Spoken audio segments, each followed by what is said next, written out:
বাচ্চার উপরে রাগ কখনো একদম কন্ট্রোল হয় না, কিংবা বাচ্চার উপর রাগ ঝাড়া আসলে কাকে বলছি আমরা?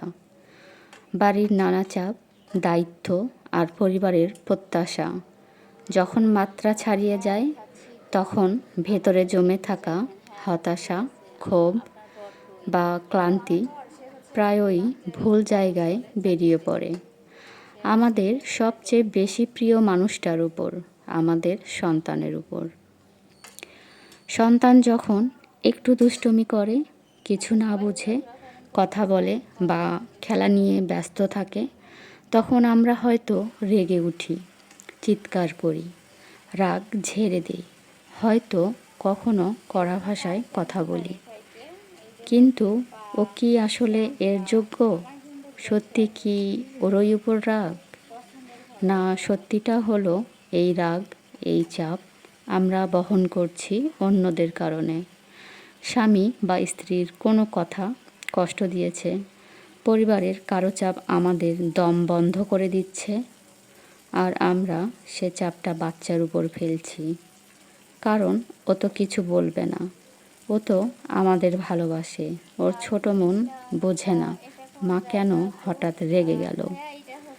কিন্তু একবার ভেবে দেখেন তো, যখন আমাদের মন ভালো থাকে, তখন কি বাচ্চার কোনো দুষ্টামিতে আমরা রেগে যাই? বাচ্চারা আসলে তাদের বয়স অনুযায়ী কাজ করে, কিন্তু আমরা অন্যের দেওয়া কষ্ট, হতাশাগুলো ঝেড়ে ফেলি বাচ্চার উপর।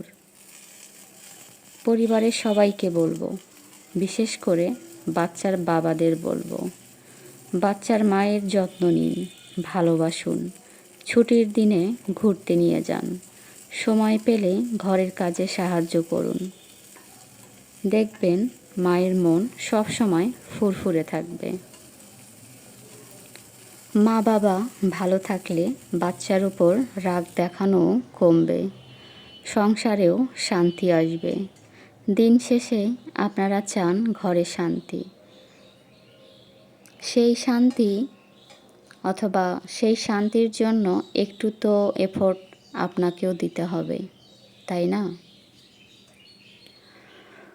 আমরা আসলে সারাদিন যা করি, যত চাপ বা যত কাজ করি, সবগুলো চাপ আমরা বাচ্চার উপর দিয়ে দিই।